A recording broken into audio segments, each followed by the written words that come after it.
Hi, it's Vanessa Udelman here. Welcome. I'm going to be doing a series of videos called Leading in Uncertain Times. And today I'm going to start with one of the most important skills I believe every leader needs to have during uncertain times, and that is emotional intelligence. So emotional intelligence, the good news is it is a skill that you can build and develop. I've worked with tons of leaders over the years and I've helped them to build and develop that skill. So that's number one. Number two, you can actually assess emotional intelligence. I recently led a couple of coaching clients through an emotional intelligence assessment, which was really, really interesting. What I'm going to share with you today are 3 of those behaviors that the assessment looks at, and then I want to give you some specific tools on how to develop them. So the first, I'm just checking my notes here, the first area to develop is flexibility. The second is stress tolerance, and the third is optimism. So flexibility is adapting my emotions, thoughts, and behaviors to unfamiliar circumstances. Well, I mean, that's what we're all in right now. We're in this world of chaos where nobody knows when we're going to be leaving our homes, going back to our place of business, when business as usual will continue. So that ability to be flexible and really check in and understand where am I on that flexibility scale right now is tool number 1. The second, or behavior number 1, the second behavior is stress tolerance. How am I coping with difficult or challenging situations? And also, do I believe that I can manage or influence situations in a positive manner, which I think is really, really important as well. The third is optimism. It is an indicator of your positive outlook, and it is an indicator of your ability to remain hopeful and resilient. So, wow, we're really being tested in terms of our emotional intelligence right now. So what are we going to do about it? Now that you understand flexibility, stress tolerance, and optimism, what are we going to do about it? Okay, so I'm going to share with you 2 tools, and they're my favorite 2. The first is called the emotional scale. And if anybody's familiar with the work of Abraham Hicks talks about the emotional scale all the time. And so what you want to do is go up what we call the emotional registry. So the emotional registry starts sort of at the bottom with emotions like stress. Let me look at the chart here. Fear, grief, depression, despair, powerlessness. It moves up to disappointment. It moves up to boredom, interestingly enough. How's it going with your boredom these days? Are you done with Netflix?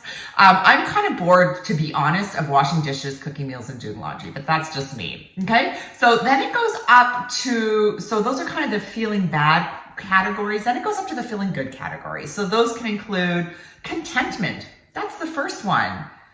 Hopefulness, optimism. Notice how optimism is number 5 on the scale, and I already mentioned optimism. The next one is positive expectation and belief, which I mentioned as well. It's aligned with optimism in the emotional intelligence scale. We have number 3 is enthusiasm. Number 2 is passion, and number 1 on the emotional guidance scale is joy, appreciation, empowerment, freedom, and love. So here's how the scale works. You cannot go from fear to joy. It's impossible. Our goal is to just move slightly up the scale.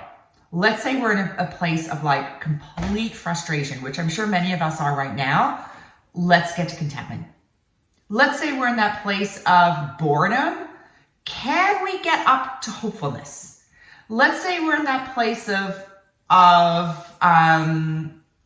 I'm going to say for me right now, I was kind of in a place of frustration this morning, and I got myself up to that place of enthusiasm. So I want to share with you how you do that. One of my favorite expressions is what you focus on expands, and that's how you get up the emotional scale. You need to do something that's going to get you up the scale. What could it be? It could be anything that brings you more joy, happiness, fulfillment in your life. Watching a Jimmy Kimmel video. I love Trevor Noah, watching Trevor Noah. It could be dancing, singing, sewing, cooking, walking, running, whatever it is. You got to know yourself. Does it have to be meditation? No, it doesn't. It could be anything that gets you up that scale and brings you joy. So focus on that. The second thing is focusing on your sphere of influence. This is the second tool. What do I mean by that? You cannot control a whole bunch of stuff that's going on in your world right now. And that's stuff that I call out of your sphere of influence. So if you take a piece of paper and you draw two circles, I'd love if you did this. You draw two circles. On the outer circle, the larger circle, right, out of my sphere of influence, and on the smaller circle, right, in my sphere of influence. And I want you to write down everything that's out of your sphere of influence right now. Cure to the coronavirus, how long I'm going to be stuck at home. All of these things are out of my sphere, okay? In my sphere of influence is, am I getting myself up the emotional register? Am I reaching out to family and friends? Am I setting 3 goals every day for work and focusing on them? Am I really developing my emotional intelligence? Am I connecting with my team and continuing my one-on-ones? So those are all things within your sphere of influence that you can control. What happens when you focus out of your sphere of influence? You go down that emotional scale and your stress increases. And we certainly don't want that.